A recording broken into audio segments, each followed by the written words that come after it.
Welcome back to Open Up. What a fabulous day, a day to be glad and rejoice in. You bet. Don, what is going on? Well, I'll tell you, there's a fella here that always told us what's going on. His voice is so familiar to all of Kern County. And we're talking about Walter Stormont here, who's been in the news business for so long and telling us the news of the day for how many years, Walter? Well, I've been in the news business in some form for over 30 years. Ever since I was at Bakersfield College, I was the editor of the Renegade Rip. Good paper, too. Thank you. Come on Closer to the mic. You should know that. Yeah, they told me at the radio station I worked for to eat the mic. Right, eat the mic. Eat the mic. So anyway, I've been in the news business in some form or another for all those years, and it keeps dragging me back in. A few years ago, I was with KERN, right, Kern Radio, which is our main station. Mm-hmm. Mm-hmm. And it was at the time that they were transitioning to what they're doing here now with the Bakersfield Californian, and I got to meet a lot of these good people at that time, and I worked with a lot of good people who are still here, and I did the news mainly in the afternoon during what was then Scott Cox's show and now Ralph Bailey's show, and many of those were recorded and were used on several different stations. So that's why a number of people might have heard my voice. We've all heard your voice, Walter. So, and people still say they hear me on the radio, and I'm a little confused because I haven't been on regularly. Maybe there's still an old commercial I did running around out there somewhere.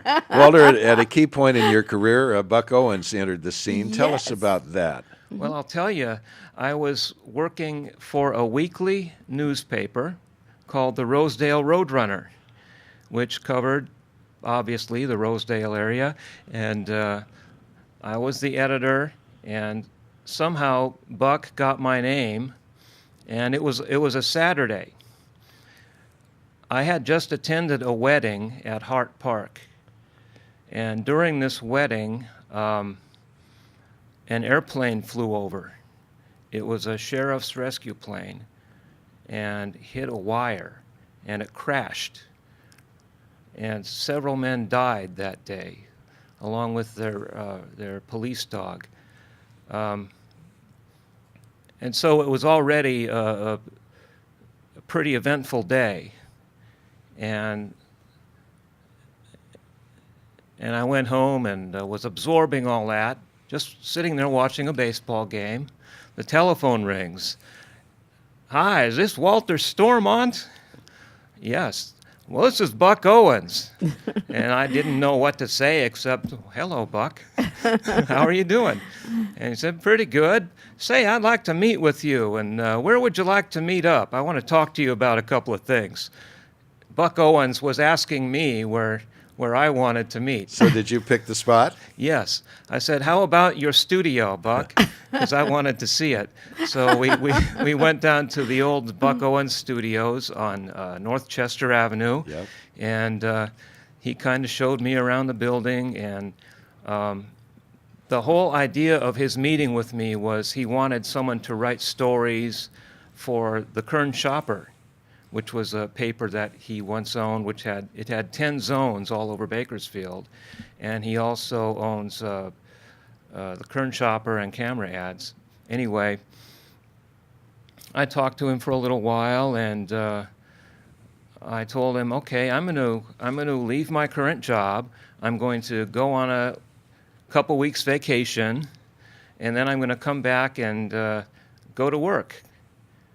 I went on my vacation, and I came back, and something kept me from calling Buck back.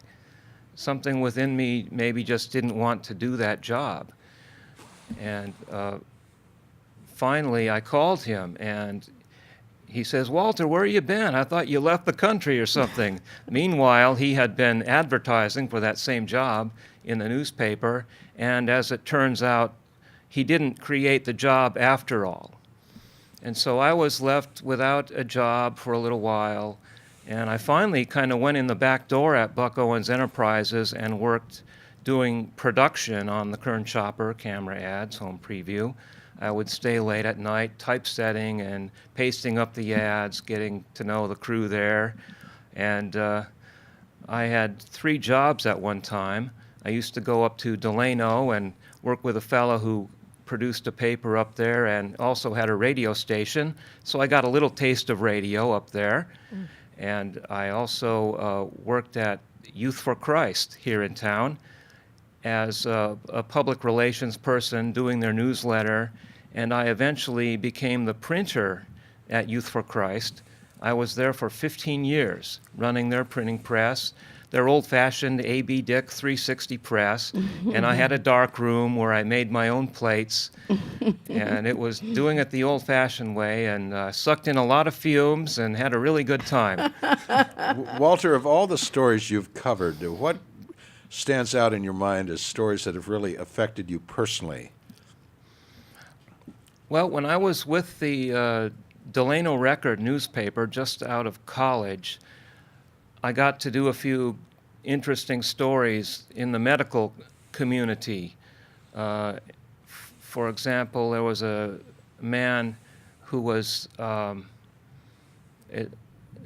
best of my recollection, he was running an almond huller out in the fields, and he had an accident, and it left him in a coma, and he was in recovering, learning to walk, learning to talk. And I got to go to the hospital and talk to Joe, who was the patient, and talk to all of his doctors and technicians who were literally bringing him back to life and giving him hope again. And that was one of my favorite stories, the one that gave me a lot of hope. Excellent. And another time, more recently, I was at Kern Radio, and my colleague Teresa Ebrio was just leaving. She was off duty, and she says, "Oh, Walter, the governor's calling in about 5 minutes, so see you later." And, and before I knew it, I'm talking to Governor Brown on the telephone, and he's promoting the education bill, and I kind of threw something at him that Shannon Grove had just said, and I used during my newscast, and he told me, "Well, I cannot believe that woman would say something like that," because she was working against the bill. And Shannon just loved playing that clip when she went on the Scott Cox show. Walter, speaking of promoting things, you have a book here. We have a short time, and I want to mention this before we have to go off the air. Tell us about this book here. You've written, I understand you were at Russo's bookstores promoting this. You had a book signing? Good old Russo's, yes. This came out in 2001. Okay. And the Bakersfield Californian had it on their local bestseller list. Woo! Really? It's the only poetry book that was ever on there, I think. Excellent. So thank you, Bakersfield Californian. Yes. And it's a number of poems that I've had published in various magazines, and I finally put together everything in one book, everything that I thought should be in a book. So it's available at Amazon.com or BarnesandNoble.com or wherever books are sold online, I suppose. Yeah. Okay, and the book is titled Nothing Rhymes with Something by Walter Stormont.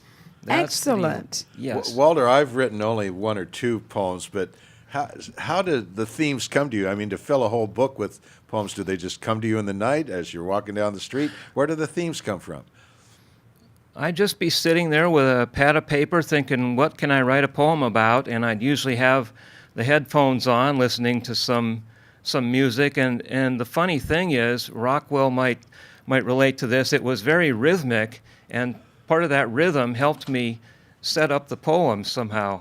I listened to a lot of Count Basie, a lot of Merle Haggard, Ooh, a lot of good old country music, and I would just think about things in the news or things that happened to me, or things that we can all relate to.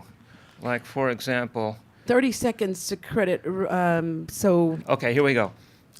I often stop and meditate on life and all its ills. I close my eyes and concentrate on how to pay the bills and how to be a better man in spirit and in deed. I think I can, there's nothing here to read. There you go. That's the way to go out. Have a great week, everybody. Thank you all for God joining bless. us. Thank you, friends all over the world.